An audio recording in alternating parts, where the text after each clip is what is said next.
Today we're talking about soul burnout. This is when you're past the point of soul suffocation. It's revealed in how you show up in life, even if that means you didn't always show up as a good person. Welcome back to Gateway Hug, a space where we dive deep into life's unfolding mysteries and discoveries, where individual transformation is celebrated, and where we pause to breathe, feel, and grow. I'm your host, Nurse Mel, and today I invite you to join me on this platform that is deeply personal, yet profoundly universal. It's the journey of becoming, soul-soothing satisfaction that I call Gateway Hug. And this isn't just a podcast, it's a life coaching, soul-fulfilling movement to discover mind and body, as well as inspire connection, because we're all here together in this world, on this journey. It's a safe space where we'll illuminate the highs and the lows and everything in between on this wild, authentic journey called life.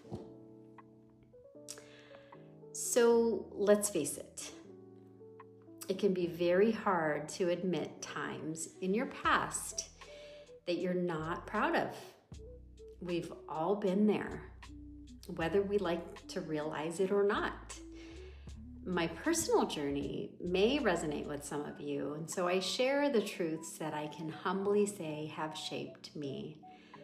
Today, in some chapters, I have been the storm, acting out as the one who transferred hurt and pain as the source of desperation onto people who didn't deserve it, and the one who triangulated emotions, stirring up drama instead of turning to peace and acceptance.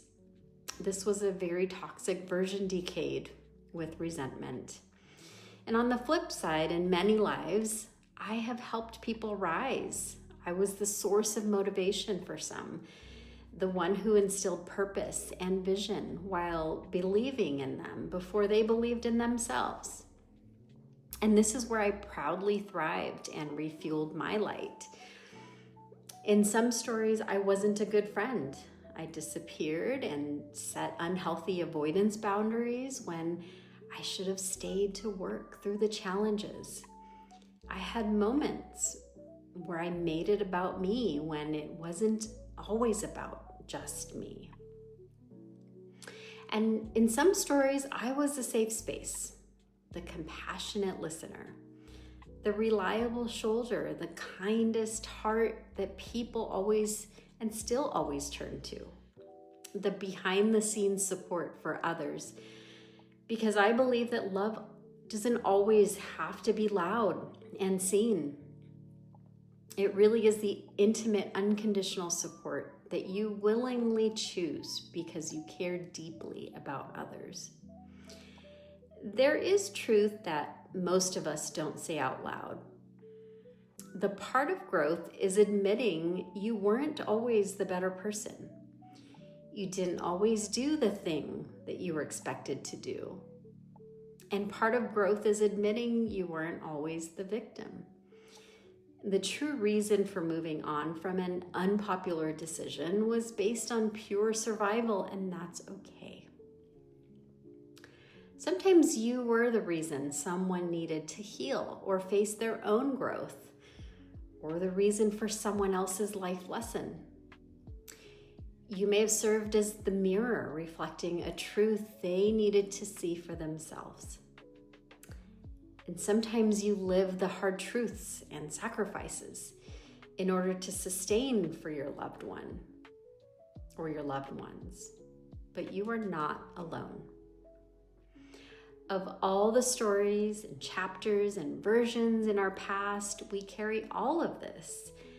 The guilt, the denial, the pretending we've always been right or believing we've always been good, focusing on perfection. These are the embers of suffering that builds unconsciously. and it weighs down beyond something deeper than just your mind or your body. And this is where soul burnout begins. It begins when you least expect it. It happens when you're on cruise control and your focus is on the things that you think matter in that moment. In the season where you give your all just to appease the people that rely heavily on you. It's not always about overworking or a lack of sleep. Sometimes it's emotional exhaustion from simply being disconnected from who you really are, from ignoring the quiet voice inside you that says, this isn't for you anymore. This balance doesn't feel right, or the season hurts more than it heals. And when you go too long without tuning into what your spirit needs, you do start performing instead of living, keeping the peace to weather the storm sometimes, selflessly surviving instead of growing and standing in your power, or apologizing to everyone else but never making peace with yourself. But they say don't set yourself on fire to keep others warm. Because when you give so much of your energy, your kindness, or your light to others, that to the point where you're left feeling depleted or in darkness yourself.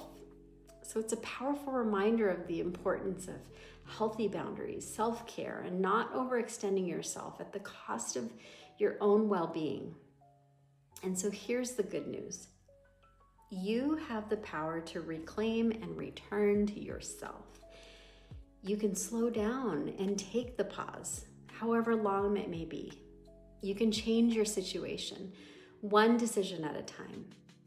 So get honest with yourself. Ask yourself the hard questions like, what does my spirit need right now? What is my soul actually tired of carrying? Because growth isn't about being perfect in every chapter. It's about being authentic and 1,000% real with yourself. It's coming to realization, being present to recognize your own patterns, and choosing to do better, even if that means breaking a pattern that ultimately may disappoint others. Do not settle for expectations that people have of you. Only you know what is best for your spirit. And it's okay to accept seasons of balance and find space to rest and recover. So wherever you are on your journey personally, just keep growing. Remember, not every version of you that hurt others, not for the one who's still healing inside, but the one that you are immaculately becoming. Healing soul burnout simply means deeply caring for your soul by slowing down and listening to what you truly need beneath all the noise of everyday life. It's about making space for stillness and choosing honesty over perfection and creating boundaries that protect your peace. Feed your soul with things that bring you joy, whether that's quiet moments in nature or deep conversations or sitting with God in prayer, being creative, journaling, or simply resting without guilt. Tending to your soul is not selfish. It's how you stay connected to your purpose and your values and your inner light. So thanks for being here today. If this spoke to you, take a deep breath, check in with your spirit, and remember, healing isn't always loud. Sometimes it starts with simply speaking your truth. Please share this episode with someone that needs to hear this. Until then, take care.